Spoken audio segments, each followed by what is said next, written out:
웬만하면 여군한테 힘든 일 안 시키려고 했는데 이건 너무 나대는 거 아닌가? 내가 뭘 안다고 여기 기어들어와? 육군 중령이 피투성이가 된 부하 여군 장교의 머리채를 쥐어잡고 짓씹듯 말했습니다. 하지만 불과 5분 뒤 부대 상공을 뒤찢는 굉음과 함께 그는 자신의 군 생활이 송두리째 박살났음을 직감했습니다. 그가 짐승처럼 짓밟았던 여군이 보낸 단 한 장의 사진. 그 사진 한 장이 대한민국 육군에서 가장 무서운 호랑이를 깨웠기 때문입니다. 과연 오만했던 중령의 운명은 어떻게 될까요? 영상 보시기 전에 구독과 좋아요 한번 눌러주시면 채널 성장에 큰 힘이 됩니다. 무료로 할 수 있는 소중한 응원, 더 좋은 이야기로 보답하겠습니다. 오늘의 사연 모음집 시작하겠습니다. 지독한 이명과 함께 모든 감각이 흐릿해졌다. 빗줄기는 단순한 물방울이 아니라 하늘에서 쏟아지는 무수한 쇠모처럼 느껴졌다. 강원도 화천, 대한민국 육군 제15보 병사단 본부 뒤편 버려진 폐창고 앞은 거대한 진흙 구덩이로 변해 있었다.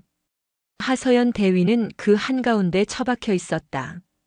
전투복은 흙탕물과 제 몸에서 흘러나온 피로 눅진하게 젖어들어 마치 차가운 동물의 가죽처럼 피부에 들러붙었다. 찢어진 아랫입술에선 비릿한 피맛이 끊임없이 번졌고 군홧발에 지시겨진 오른쪽 뺨은 감각이 마비되어 차라리 고통조차 느껴지지 않았다. 갈비뼈 서너 대가 어긋난 듯 숨을 들이쉴 때마다 날카로운 파편이 폐부를 찌르는 격통이 온몸을 관통했다. 불과 2시간 전 그녀의 손에는 지난 3년간의 집념이 담긴 A사 서류 뭉치가 들려 있었다. 그것은 단순한 종이 나부랭이가 아니었다. 부대의 명예를 좀먹는 암세포의 위치를 정확히 적시한 조직 검사 결과지였다.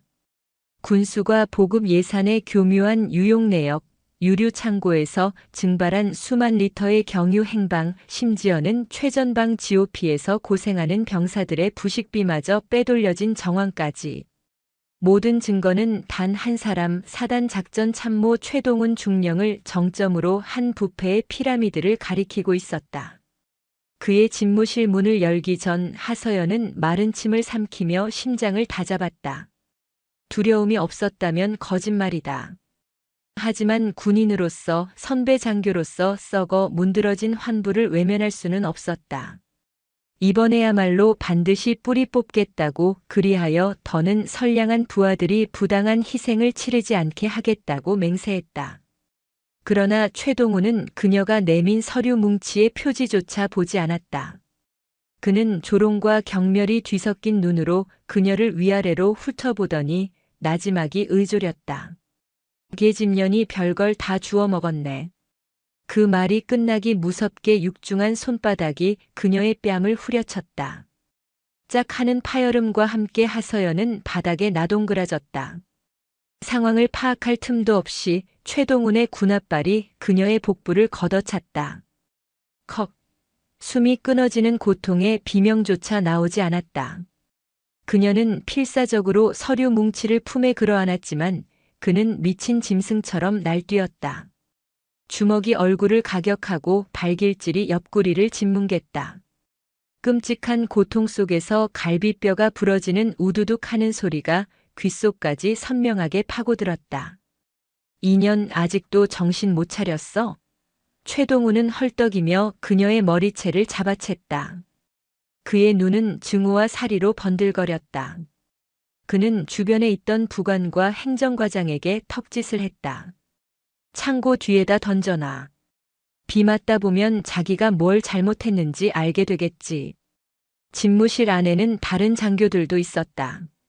작전과장 김소령은 못 본 척 창밖으로 고개를 돌렸고 행정과장 이소령은 난처한 표정으로 헛기침만 해댔다. 누구 하나 그녀를 부축하거나 최동훈을 말리지 않았다.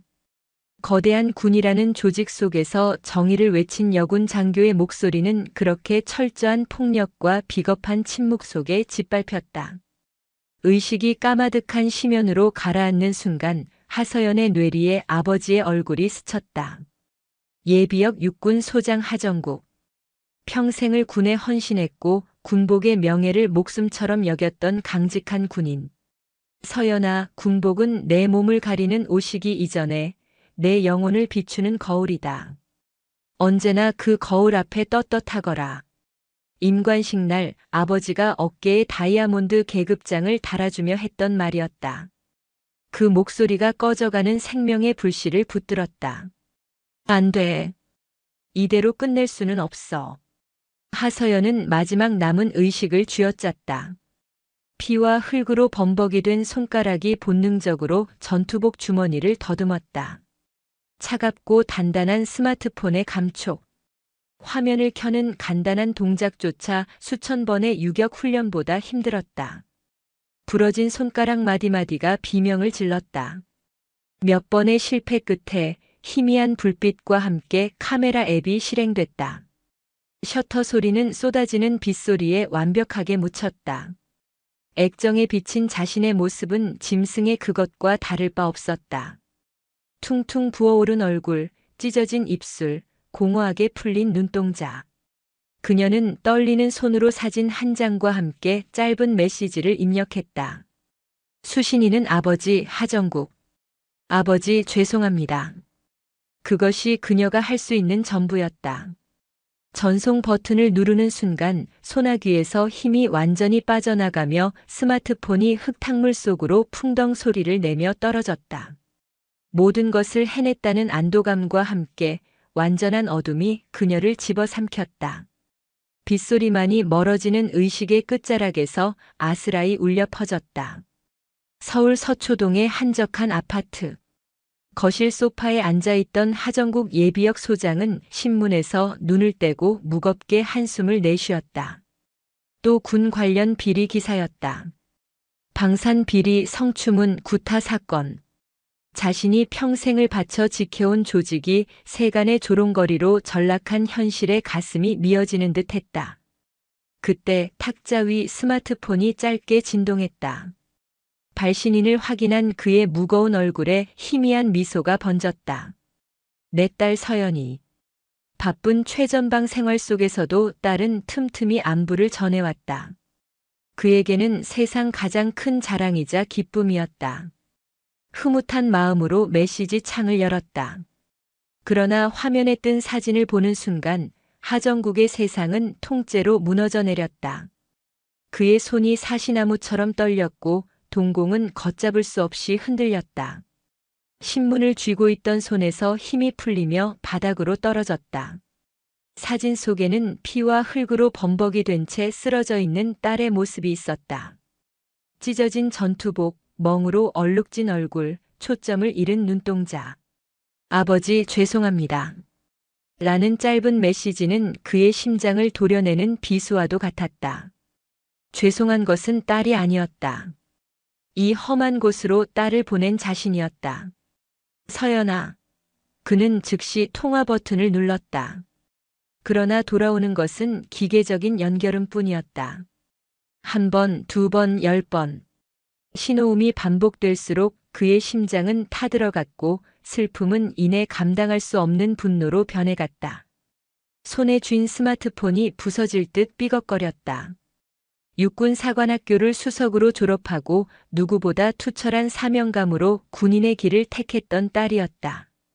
그런 딸이 적의 총구가 아닌 아군의 주먹과 군홧발 아래 짓밟혔다. 이것은 단순한 폭행이 아니었다. 군의 명예와 한 군인의 영혼에 대한 살인 행위였다. 하정국의 머릿속에 한 사람의 얼굴이 스쳐 지나갔다. 육군 제3군단장 강민혁 중장. 사관학교 시절부터 생사고락을 함께한 30년 지기 동기이자 피를 나눈 형제보다 더 끈끈한 전우. 그는 떨리는 손으로 강민혁의 번호를 눌렀다. 신호음이 2번 울리고 곧이어 낮고 차분한 목소리가 들려왔다. 선배님 웬일이십니까? 이 시간에. 강민혁 중장의 목소리는 평소와 다름없었지만 하정국의 목소리는 그렇지 못했다. 민혁아, 지금 내 말 잘 들어라. 수화기 너머로 전해지는 하정국의 목소리는 분노와 절망으로 격하게 떨리고 있었다. 강민혁은 즉시 상황이 심상치 않음을 직감했다. 그의 표정이 굳어졌다. 선배님, 무슨 일 있으십니까? 목소리가 좋지 않으십니다. 내 딸 서연이가 부대에서 피투성이가 됐다. 이게 자네가 지휘하는 군대냐? 하정국의 절규에 가까운 외침에 3군단 지휘통제실의 공기가 순간 얼어붙었다. 야간 브리핑을 준비하던 장교들의 움직임이 모두 멎었다. 강민혁은 자리에서 벌떡 일어났다. 선배님, 그게 무슨 말씀이십니까? 15사단 하서연 대위 말입니까? 그의 목소리에 날카로운 긴장감이 서렸다. 사진을 보낼 테니 내 놈 눈으로 직접 확인해. 이게 군대인지 아니면 깡패 소굴인지. 하정국은 사진을 전송했다. 전송 버튼을 누르는 그의 눈에서 뜨거운 눈물이 흘러내렸다. 30년 넘는 군 생활 동안 단 한 번도 남 앞에서 눈물을 보인 적 없던 강철 같은 사나이였다. 하지만 지금은 아니었다. 몇 초 후 강민혁 중장의 스마트폰에 사진이 도착했다. 화면을 확인하는 순간 그의 온화했던 눈빛이 얼음장처럼 차갑게 변했다. 사진 속 하서연 대위의 모습은 한마디로 참혹했다. 강민혁의 손이 부들부들 떨렸다. 하정국이 얼마나 강직한 군인인지, 그의 딸이 어떤 마음으로 군복을 입었는지 누구보다 잘 아는 그였다. 그런 전우의 딸이 자신의 관할 부대 안에서 짐승만도 못한 취급을 당했다. 용납할 수 없는 일이었다. 선배님. 강민혁은 잠시 말을 잇지 못했다. 분노가 치밀어 올랐지만 그는 군단장이었다. 절차를 무시할 수는 없었다. 선배님, 일단 진정하십시오. 제가 지금 당장 15사단 헌병대에 연락해서 상황 파악을 지시하겠습니다. 하 대위의 신병부터 확보하겠습니다. 헌병대? 그놈들도 한패일지 어떻게 알아? 지금 당장 자네가 직접. 선배님, 저를 믿으십시오. 강민혁이 단호하게 말했다. 제가 직접 나서면 오히려 일이 꼬일 수 있습니다. 우선 하 대위를 안전한 곳으로 옮기는 게 최우선입니다. 제가 10분 안에 다시 연락드리겠습니다. 강민혁은 전화를 끊고 즉시 15사단 헌병대장에게 직통으로 전화를 걸었다. 나 군단장이다. 지금 당장 본부대 하서연 대위의 신병을 확보해서 군단 의무대로 후송해. 이유는 묻지 말고 즉시 실행하고 결과 보고해. 하지만 수화기 너머의 헌병대장은 당황하며 횡설수설했다. 저 장군님, 지금 하 대위는 영내에 없는 것으로 파악됩니다. 강민혁의 눈이 가늘어졌다. 없다니 무슨 소리야? 오후부터 개인 용무로 외출을 나간 것으로 보고되었습니다. 거짓말이었다. 강민혁은 직감했다. 조직적인 은폐가 시작된 것이다. 그의 눈빛에 살기가 어렸다. 알았다. 그는 짧게 대답하고 전화를 끊었다. 그리고 다시 하정국에게 전화를 걸었다. 선배님, 저 강민혁입니다. 상황이 좋지 않습니다. 조직적으로 은폐하려는 정황이 보입니다. 제가 직접 가야겠습니다. 부탁하네, 민혁아. 내 딸 꼭 좀 살려주게. 하정국의 목소리는 완전히 무너져 있었다. 통화가 끝난 후 강민혁은 비서실장 한기철 대령을 불렀다. 한 대령, 지금 즉시 군단 군사경찰 특임대 비상소집해. 헬기 3대 무장병력 20명, 5분 내로 준비시켜. 목적지는 15사단이다. 강민혁 중장의 명령은 단순한 지시가 아니라 사실상의 계엄령 선포와도 같았다.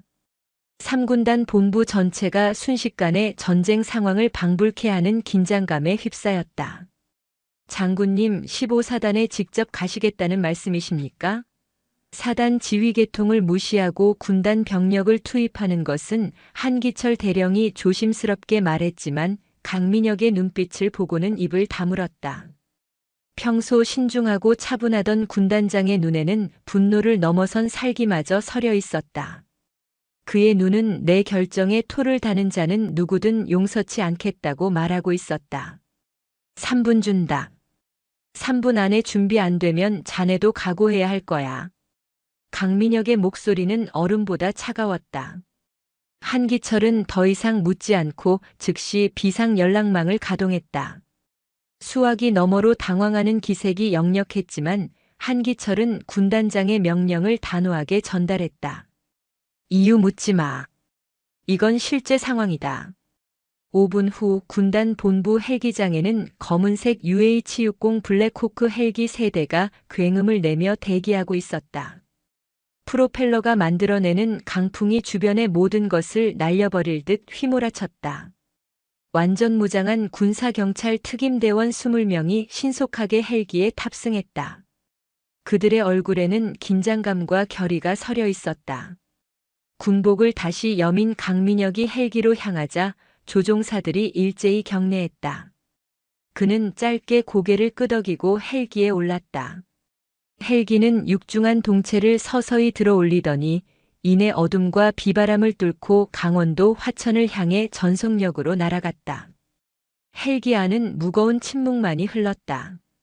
한기철 대령은 태블릿 PC로 15사단 작전 참모의 신상 기록을 확인하고 있었다. 장군님, 15사단 작전 참모는 최동훈 중령입니다. 육사 53기 근무 평정은 보통 수준이나 부대 내에서는 실세로 통하는 것으로 파악됩니다. 최동훈 강민혁은 그 이름을 나지막이 은조렸다. 그의 목소리에는 차가운 금속성이 묻어났다. 한편 15사단 의무대에서는 군의관 이성훈 대위가 하서연 대위의 상태를 확인하며 난처한 표정을 짓고 있었다. 1시간 전 하 대위의 후임인 김지은 중사가 거의 반쯤 정신이 나간 상태로 피투성이인 하 대위를 업고 의무대로 뛰어들어왔다. 갈비뼈 다발성 골절, 뇌진탕 의심 과다출혈. 당장 민간 대형 병원으로 후송해야 합니다. 김지은 중사가 울먹이며 애원했다. 군의관님, 제발 대위님 좀 살려주십시오. 제가 신고하겠습니다. 이런 악천 후에 헬기는 뜰 수 없습니다. 구급차를 부르려 해도 상부의 보고 없이는 부대 밖으로 나갈 수가 없습니다. 이성훈 대위의 말이 끝나기도 전에 밖에서 지축을 흔드는 굉음이 들려왔다. 그것은 분명 헬기 소리였다. 그것도 한 대가 아니었다. 3대의 블랙호크 헬기가 비바람을 가르며 사단 연병장 상공에 나타났다. 어둠 속에서 위용을 드러낸 검은 헬기들은 마치 지옥의 사자처럼 보였다. 부대 전체가 순식간에 비상 상황에 빠졌다. 헬기 문이 열리고 가장 먼저 내린 것은 강민혁 중장이었다.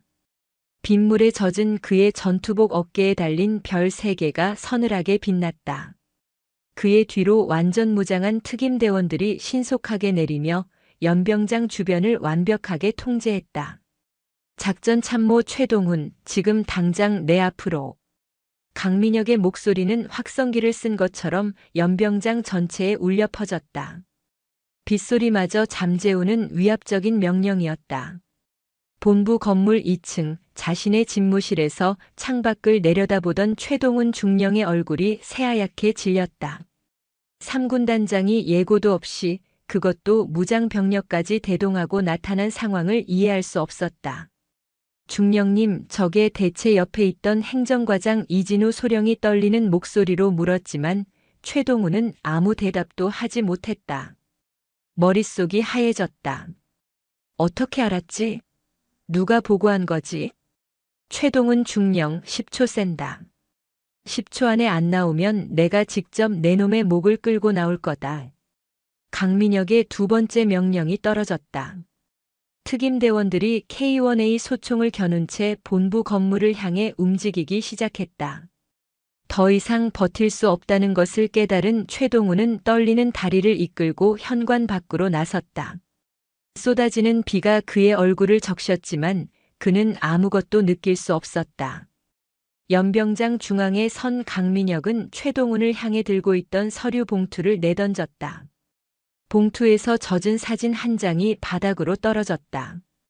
흙탕물에 번진 사진 속에는 피투성이가 된 하서연 대위의 모습이 담겨 있었다. 이게 내 놈이 만든 결과냐? 강민혁의 목소리는 낮았지만 그 안에 담긴 분노는 모든 것을 태워버릴 듯했다. 최동우는 사진을 보고 입술을 파르르 떨었다. 그것이 오해가 있으신 것 같습니다. 저여군 장교가 먼저. 입 닥쳐. 변명은 군법회의에서 해라. 강민혁이 차갑게 말을 잘랐다. 지금부터 이 부대는 내가 직접 접수한다. 군사경찰은 저놈 당장 체포해. 특임대원들이 달려들어 최동훈의 양팔을 결박했다. 잠깐만 장군님. 이건 명백한 월권의악. 최동훈이 반항했지만 특임대원의 개머리판이 그의 복부를 강타하자 비명과 함께 무너졌다.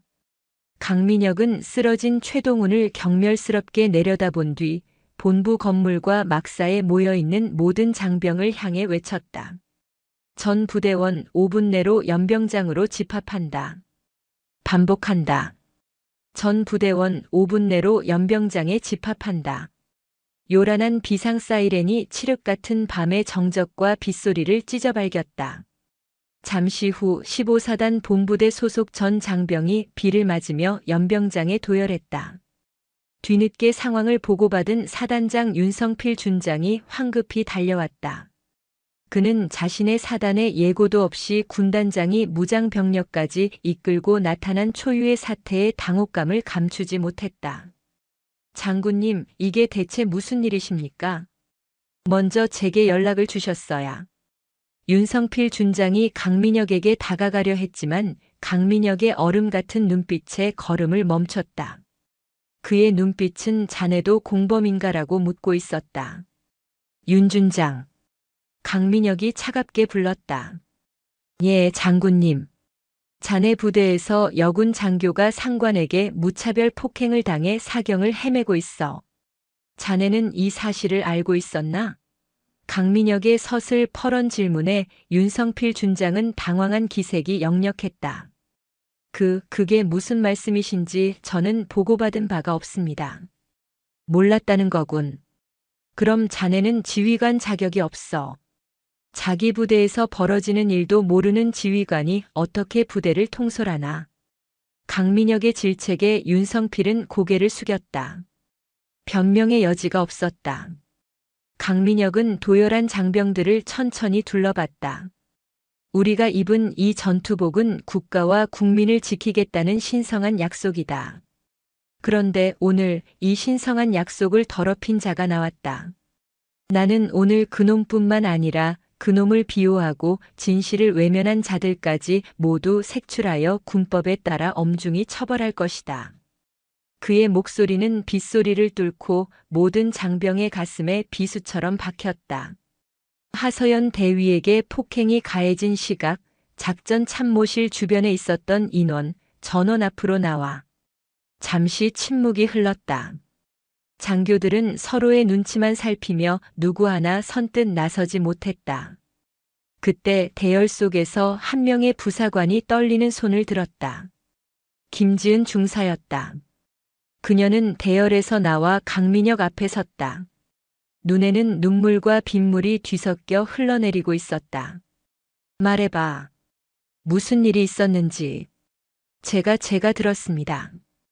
김지은 중사는 울먹이며 입을 열었다.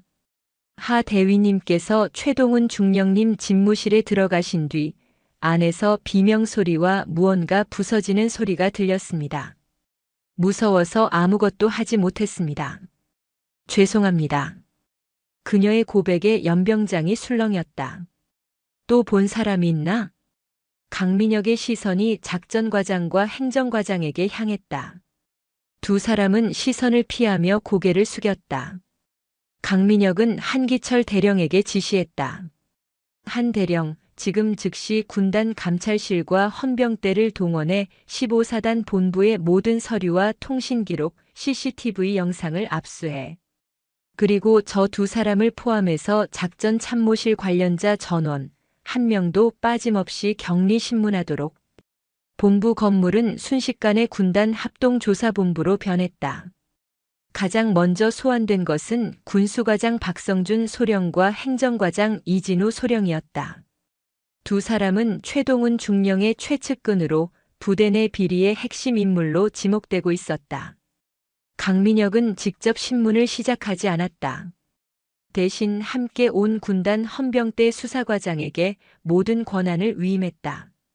그는 지휘통제실에서 CCTV를 통해 모든 과정을 지켜봤다. 박소령, 자네 부서에서 지난 3년간 사라진 유류가 얼마인지 알고 있나? 수사과장의 날카로운 질문에 박성준 소령은 땀을 뻘뻘 흘리며 입을 열지 못했다. 대답 못하는 걸 보니 알고 있었군. 아니면 공범이거나. 결국 그는 최동훈 중령의 지시로 유류를 빼돌려 불법으로 판매했으며 그 장부를 하서연 대위가 발견하자 최 중령이 폭행을 저질렀다고 실토했다. 이진우 소령 역시 폭행 사실을 목격했지만 보복이 두려워 침묵했다고 자백했다. 조사는 밤새도록 이어졌다. 최동훈 중령의 개인 계좌에서 출처가 불분명한 거액의 자금이 발견되었고 그와 연루된 다른 간부들의 이름이 줄줄이 나왔다. 비리는 단순히 군수품 횡령에 그치지 않았다. 진급 청탁, 인사비리, 심지어는 부대 인근 유흥업소와의 유착 관계까지 파면 팔수록 부패의 악취가 진동했다. 새벽이 밝아올 무렵 한기철 대령이 밤새 정리한 중간 보고서를 들고 강민혁에게 보고했다. 장군님, 현재까지 확인된 횡령액만 1억 2천만 원이 넘습니다. 연루된 간부는 최동훈 중령을 포함하여 최소 6명입니다. 하서연 대위가 작성해둔 보고서와 정확히 일치합니다. 한기철은 하서연 대위가 남긴 보고서를 내밀었다. 보고서는 군 검찰의 수사 기록만큼이나 치밀하고 논리정연했다. 날짜별 항목별로 정리된 비리 내역과 그것을 뒷받침하는 증거 자료들이 완벽하게 정리되어 있었다.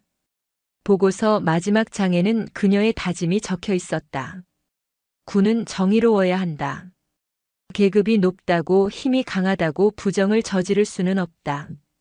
나는 군인으로서 이 비리를 반드시 밝혀내겠다. 강민혁은 그 문장을 읽으며 목이 메었다. 이런 군인을 우리가 지켜주지 못했구나. 그의 목소리에 깊은 자책감이 묻어났다. 그는 자리에서 일어났다. 창밖은 아직 어두웠지만 동쪽 하늘부터 서서히 여명이 밝아오고 있었다. 한 대령 국방부 장관님께 긴급 보고 올려. 그리고 대통령실 안보수석실에도 관련 내용을 즉시 통보하도록. 이것은 더 이상 한 사단 내부의 문제가 아니었다. 군 전체의 명운이 걸린 문제였다. 국군 수도병원 중환자실, 온갖 의료 장비가 내는 규칙적인 기계음만이 차가운 공간을 채우고 있었다. 그 소음의 한가운데 하서연은 깊고 어두운 잠에 빠져 있었다. 산소호흡기가 희미한 소리를 내며 그녀의 폐로 생명을 불어넣고 있었다. 수술은 성공적이었지만 그녀의 의식은 여전히 돌아오지 않고 있었다. 뇌에 가해진 충격이 생각보다 심각했다. 중환자실 두꺼운 유리창 너머로 남편 정우현이 핏발선 눈으로 아내를 지켜보고 있었다. 어젯밤 장인어른의 전화를 받고 병원으로 달려온 이후 그는 한숨도 자지 못했다. 아내가 부대 생활을 힘들어한다는 것은 알고 있었지만 이 정도로 끔찍한 일을 당했을 줄은 상상도 못했다. 그의 옆에는 하정국 예비역 소장이 굳은 표정으로 서 있었다. 그는 딸의 모습을 차마 정면으로 바라보지 못하고 그저 주먹만 말아 쥐고 있었다. 시간이 흐를수록 그의 어깨는 무너져 내리는 듯 했다. 그때 복도 저편에서 강민혁 중장이 다가왔다. 밤샘 조사로 퀭한 얼굴이었지만 그의 걸음걸이는 조금의 흐트러짐도 없었다. 선배님. 강민혁이 다가와 하정국의 어깨를 잡았다. 미녀가 수술은 잘 됐다고 들었다. 예, 최고의 의료진이 집도했습니다. 생명에는 지장이 없다고 합니다. 강민혁은 차마 의식은 아직 돌아오지 않았다는 말은 꺼내지 못했다. 하정국은 유리창 너머의 딸을 보며 나지막이 말했다. 저 아이가 사관학교에 가겠다고 했을 때 내가 말렸어야 했는데. 이 험한 곳에 내 딸을 보내는 게 아니었는데. 그의 목소리가 가늘게 떨렸다. 평생을 강하게만 살아온 아버지의 약한 모습을 처음 본 정우현의 눈시울도 붉어졌다. 죄송합니다, 선배님. 제 관할 부대에서 이런 일이 제가 지휘관으로서 책임을 통감합니다. 강민혁이 고개를 숙였다. 자네 탓이 아닐세. 썩은 놈들이 문제지. 그놈들은 어떻게 됐나? 주범인 최동훈 중령을 포함해 관련자 6명을 전원 구속했습니다. 지금 이 시간에도 군단 헌병대와 감찰실에서 강도 높은 조사를 진행하고 있습니다. 한 놈도 빠져나가지 못하게 하겠습니다. 강민혁의 단호한 대답에 하정국은 말없이 고개를 끄덕였다. 오후가 되자 국방부 장관으로부터 직접 전화가 걸려왔다. 강민혁은 복도 끝으로 가 전화를 받았다. 강 군단장, 보고 잘 받았네. 어떻게 이런 일이 벌어질 수 있나? 장관의 목소리에는 깊은 분노와 실망이 묻어 있었다. 대통령께서도 직접 보고 받으시고 격려하셨네. 한 점 의혹 없이 철저히 조사해서 군 기강을 바로 세우라는 엄명이 있었어. 필요한 모든 지원을 할 테니 성역 없이 수사하게. 군 전체가 발칵 뒤집혔다. 이틀 후 하서연은 마침내 눈을 떴다. 흐릿한 시야 속으로 하얀 병실 천장이 들어왔다. 옆에서 자신을 부르는 남편의 목소리가 들렸다. 서연아, 정신이 들어? 그녀는 천천히 기억을 더듬었다. 최동훈의 폭행, 흙탕물 속에서의 절망, 그리고 아버지에게 보낸 마지막 메시지. 자료는 내가 준비한 자료는 어떻게 됐어요? 그녀가 가장 먼저 물은 것은 자신의 안위가 아닌 비리 증거 자료의 행방이었다. 정우현은 눈물을 흘리며 아내의 손을 잡았다. 걱정 마. 강민혁 장군님께서 전부 확보하셨어. 그리고 최동훈 중령, 그놈 구속됐대. 그제야 하서연은 안도의 한숨을 내쉬었다. 눈가에서 뜨거운 눈물이 흘러내렸다. 울지 마. 이제 다 끝났어. 남편의 위로에 그녀는 작은 목소리로 대답했다. 아니요. 이제 시작이에요. 진짜 군대를 바꾸는 일은 아직 몸을 가누기도 힘든 상태였지만 그녀의 눈빛은 그 어느 때보다 강하게 빛나고 있었다. 강민혁 중장이 지휘하는 3군단 합동조사본부의 수사는 15사단을 넘어 군 전체로 확대될 조짐을 보이고 있었다. 최동훈 중령의 비리가 단순히 한 부대, 한 개인의 일탈이 아니라는 정황이 속속 드러났기 때문이다. 그의 계좌에서는 15사단뿐만 아니라 이전에 그가 근무했던 다른 부대의 예산까지 흘러들어온 흔적이 발견되었다. 또한 그의 통화 기록에서는 국방부의 고위 간부와 여러 차례 통화한 내역이 나왔다. 강민혁은 이 사건이 군 내부의 뿌리 깊은 부패 사슬과 연결되어 있음을 직감했다. 그는 사단장 윤성필 준장을 자신의 집무실로 불렀다. 윤 준장은 완전히 기가 죽어 있었다. 윤 준장, 자네는 정말 아무것도 몰랐나? 강민혁의 날카로운 시선에 윤성필은 마른 침을 삼켰다. 작전 참모가 저지른 비리를 사단장이 몰랐다는 게 말이 된다고 생각하나? 자네는 무능한 건가 아니면 그놈들과 한패인가? 장군님 정말입니다. 저는 최중령이 부대 내에서 입지가 워낙 강해서 저도 모르게. 변명은 듣고 싶지 않아. 자네에게 마지막 기회를 주겠다. 내일 아침까지 자네 스스로 거취를 결정해. 명예롭게 군복을 벗고 싶다면 현명하게 판단하는 게 좋을 거야. 강민혁의 최후 통첩에 윤성필 준장의 얼굴은 잿빛으로 변했다. 그는 다음 날 건강상의 이유로 자진 전역 신청서를 제출했다. 군은 발칵 뒤집혔다. 현역 사단장이 임기를 채우지 못하고 불명예스럽게 물러난 것은 극히 이례적인 일이었다. 이 사건은 한 군사 전문 기자의 취재망에 포착되었다. 15사단 내부에서 양심의 가책을 느낀 한 젊은 장교가 익명으로 제보한 것이다. 여군 장교 폭행 사건, 군단장 직접 개입, 사단장 전격 교체. 기사는 순식간에 인터넷을 뒤덮었고 언론은 연일 이 사건을 대서특필했다. 국민들의 분노는 들끓었다. 군에 대한 불신이 극에 달했다.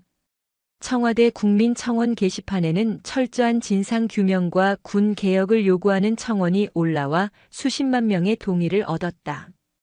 정치권까지 가세하며 압박이 거세지자 국방부 장관은 결국 강민혁 중장을 단장으로 하는 국방부 특별수사단 구성을 발표했다. 군, 검찰, 헌병, 감찰뿐만 아니라 민간 법률 전문가까지 포함된 초유의 조직이었다. 강민혁은 병상에 있는 하서연을 찾아가 이 소식을 전했다. 그녀는 일반 병실로 옮겨 재활치료를 받고 있었다. 하 대위, 이제 이 싸움은 자네 혼자만의 싸움이 아니게 됐네.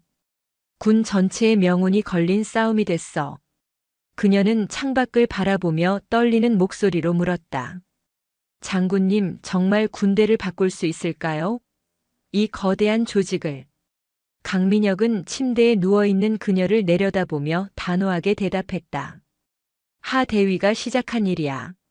내가 끝을 맺겠다. 자네 같은 군인이 더 이상 피 흘리지 않도록 이 썩어 빠진 군대를 반드시 바꿔놓겠다. 그의 약속에 하서연은 조용히 눈물을 흘렸다. 그것은 고통과 슬픔의 눈물이 아니었다.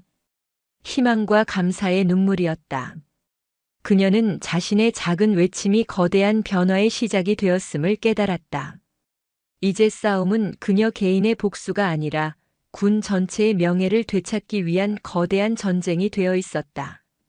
국방부 특별수사단의 칼날은 무서운 속도로 군 내부의 부패를 도려내기 시작했다. 강민혁 중장은 수사에 그 어떤 성역도 두지 않았다.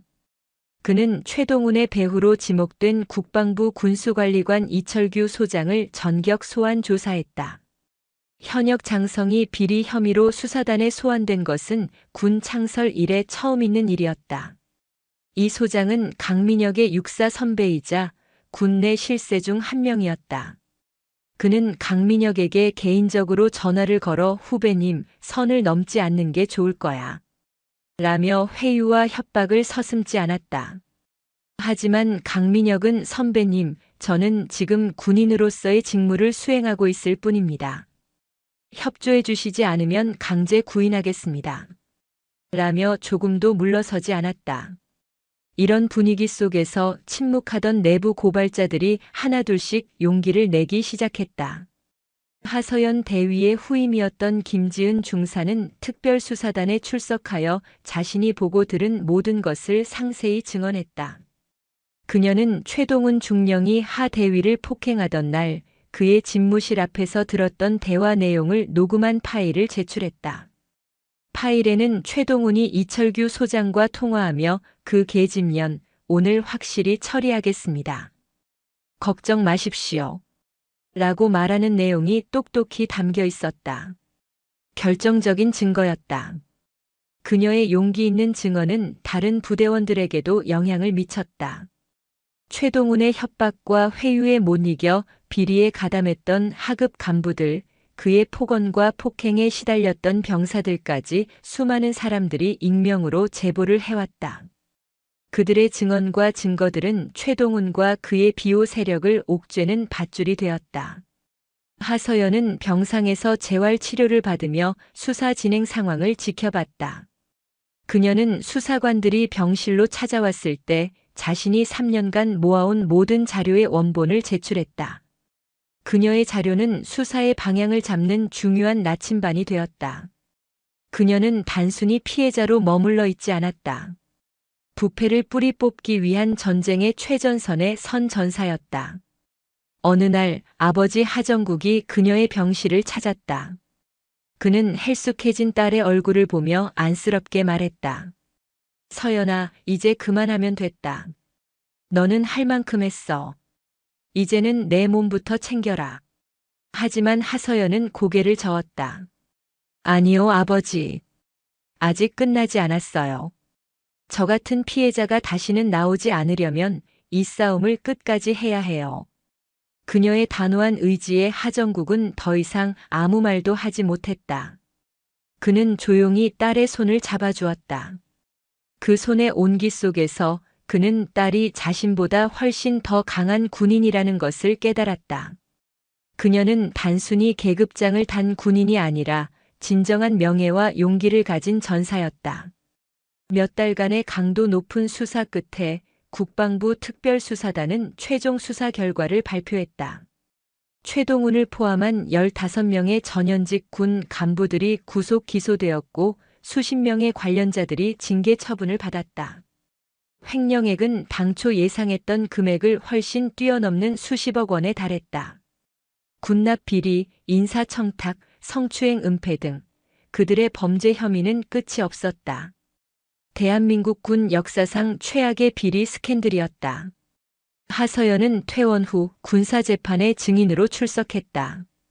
아직 완벽히 회복되지 않은 몸이었지만 그녀는 군복을 다시 입고 증인석에 섰다. 그녀의 모습은 이전보다 수척해졌지만 눈빛만은 형형하게 빛나고 있었다. 그녀는 피고인석에 앉아있는 최동훈을 똑바로 바라보았다. 그의 변호인은 하서연을 정신적으로 불안정하고 상관에게 반항적인 부하로 몰아가려 했다. 증인은 평소 최동훈 피고인에게 개인적인 불만을 품고 있었던 것 아닙니까? 하서연은 조금의 흔들림도 없이 담담하게 대답했다. 저는 최동훈 중령 개인에게 아무런 불만이 없습니다. 제가 불만을 가진 것은 군인의 명예를 더럽히고 국가의 예산을 자신의 쌈짓돈처럼 사용한 그의 범죄 행위였습니다. 그녀는 최동훈이 자신에게 가했던 폭력을 이야기하며 분노를 터뜨리지 않았다. 대신 그의 범죄가 군 전체의 명예를 어떻게 실추시켰는지, 정직하고 성실하게 복무하는 대다수 군인들에게 어떤 상처를 주었는지를 논리적으로 설명했다.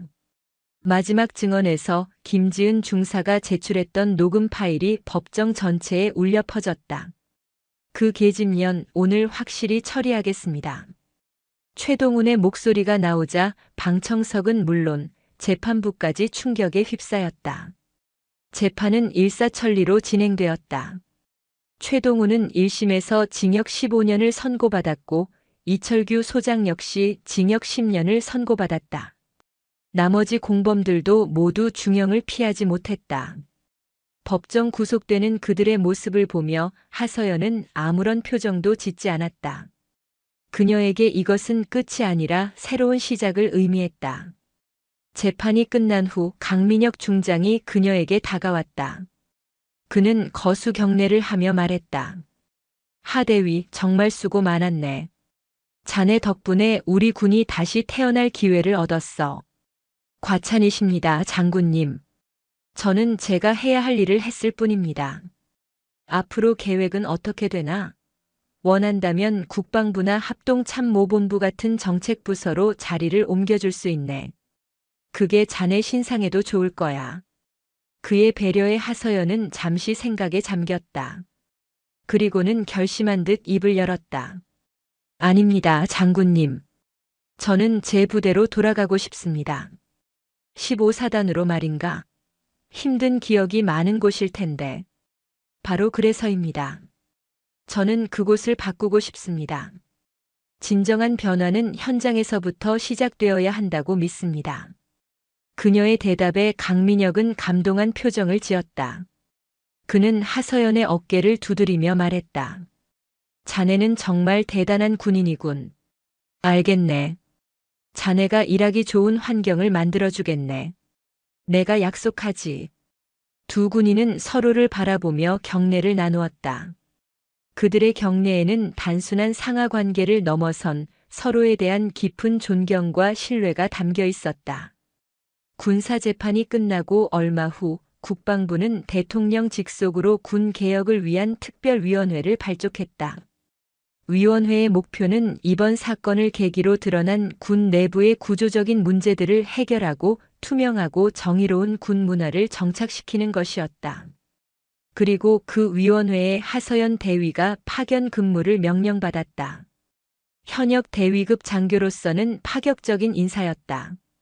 그녀는 위원회에서 비리 방지 시스템 구축과 여군 인권 보호 정책 수립의 핵심적인 역할을 맡았다. 그녀의 경험은 그 어떤 이론보다 현실적이고 설득력 있는 정책을 만드는 데 큰 도움이 되었다. 그녀는 밤낮을 가리지 않고 일에 매달렸다. 다시는 자신과 같은 피해자가 나오지 않기를 바라는 마음, 썩어빠진 군 문화를 뿌리부터 바꾸고 싶다는 열망이 그녀를 움직였다. 물론 과정은 순탄치 않았다. 위원회 내부에서도 변화에 저항하는 보수적인 장성들의 반발이 거셌다. 그들은 하서연을 군의 명예를 실추시킨 문제야 취급하며 그녀의 의견을 사사건건 무시하려 했다. 한 회의에서는 원로 장성이 하 대위, 당신의 과도한 행동이 군 전체에 얼마나 큰 혼란을 줬는지 알고나 있나? 라며 공개적으로 면박을 주기도 했다. 하지만 하서연은 물러서지 않았다. 그녀는 장군님, 군에 혼란을 준 것은 제 행동이 아니라 군복 뒤에 숨어 온갖 비리를 저지른 범죄자들입니다. 진정한 명예는 잘못을 덮는 것이 아니라 드러내고 바로잡는 데에서 나온다고 믿습니다. 라고 당당히 맞섰다. 그녀의 논리정연하고 소신 있는 태도에 처음에는 그녀를 의심의 눈초리로 보던 다른 위원들도 점차 그녀의 편이 되어주었다. 그녀의 노력은 헛되지 않았다. 군 내부 고발자 보호 시스템이 획기적으로 강화되었고 주요 보직에 대한 감찰 기능이 대폭 확대되었다. 또한 여군 대상 성폭력 및 인권 침해를 전담하는 기구가 신설되었다. 1년간의 파견 근무를 마친 하서연은 소령으로 특별 진급했다. 그녀는 자신의 희망대로 15사단으로 다시 복귀했다. 그녀가 떠났을 때와는 많은 것이 달라져 있었다. 새로운 사단장은 부대원들과의 소통을 중요시하는 인물이었고 부대 내에는 부조리를 근절하려는 분위기가 형성되어 있었다. 물론 그곳에는 여전히 그녀에게 상처를 줬던 기억의 흔적들이 남아 있었다. 하지만 그녀는 더 이상 두려워하지 않았다. 오히려 그 상처들을 마주하며 자신이 이곳에 돌아온 이유를 되새겼다. 그녀는 이제 한 명의 피해자가 아니라 변화를 이끄는 리더였다. 그녀를 따르는 후배들이 생겨났고 그녀를 지지하는 동료들이 곁에 있었다. 그녀가 복귀한 날 상사로 진급한 김지은이 그녀를 찾아왔다. 소령님, 돌아오신 것을 환영합니다. 오랜만이군, 김 상사. 그동안 잘 지냈나? 소령님 덕분에 부대가 정말 많이 바뀌었습니다. 이제는 부당한 일을 당해도 이야기할 수 있는 곳이 생겼습니다. 김지은 상사의 말에 하서연은 희미하게 미소 지었다. 아직 갈 길은 멀었지만 그녀는 자신이 혼자가 아니라는 사실에 큰 위안을 얻었다. 몇 년의 시간이 흘렀다. 하서연 소령은 15사단의 보병 대대장으로 근무하고 있었다. 그녀는 부대원들에게 존경받는 지휘관이 되어 있었다. 그녀는 단순히 명령하고 통제하는 지휘관이 아니었다. 병사 한 명 한 명의 목소리에 귀 기울이고 그들의 어려움을 해결해주기 위해 노력했다. 그녀의 지휘 아래 대대는 사단 최우수 부대로 여러 차례 선정되었다. 어느 맑은 가을날 그녀는 대대원들과 함께 전술 훈련을 하고 있었다. 땀과 흙먼지로 범벅이 된 젊은 병사들의 얼굴에는 힘든 기색이 역력했지만 그들의 눈빛은 살아있었다. 하서연은 그 모습을 보며 과거의 자신을 떠올렸다. 군인의 명예를 지키기 위해 홀로 싸워야 했던 그날의 자신을. 그때 통신병이 다가와 무전기를 건넸다. 대대장님, 합참의장님께서 찾으십니다. 수화기 너머로 익숙한 목소리가 들려왔다. 대장으로 진급하여 대한민국군 서열 1위인 합동참모의장이 된 강민혁이었다. 하중령, 잘 지내나? 어느새 그녀도 중령 계급장을 달고 있었다. 충성. 의장님, 잘 지내고 있습니다. 자네가 지휘하는 대대 평판이 자자하더군. 역시 내 예상이 틀리지 않았어. 감사합니다. 의장님께서 길을 열어주신 덕분입니다. 내가 한 일은 없네. 다 자네 스스로 이뤄낸 거야. 하중령, 자네 같은 군인이 있어서 대한민국의 미래는 밝아. 앞으로도 지금처럼만 해주게. 짧은 통화였지만 하서연의 가슴은 벅차올랐다. 훈련이 끝나고 그녀는 부대원들과 함께 막사로 복귀했다. 저녁 노을이 부대 전체를 붉게 물들이고 있었다. 그녀는 막사 앞에 서서 병사들이 서로 웃고 장난치며 들어가는 모습을 한참 동안 바라보았다. 그 평화롭고 활기찬 풍경 속에서 그녀는 자신이 지키고 싶었던 것이 무엇이었는지를 다시 한번 깨달았다. 그것은 거창한 이념이나 명예가 아니었다.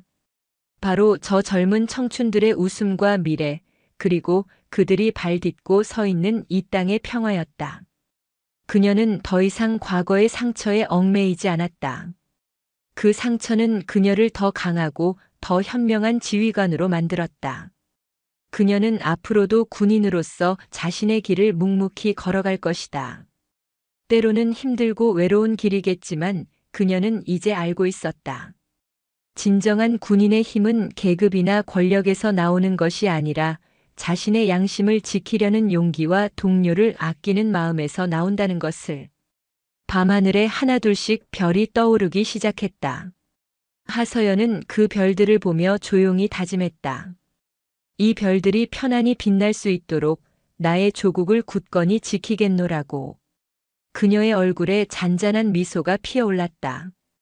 그 미소는 모든 시련을 이겨낸 자만이 가질 수 있는 깊고 단단한 아름다움을 품고 있었다.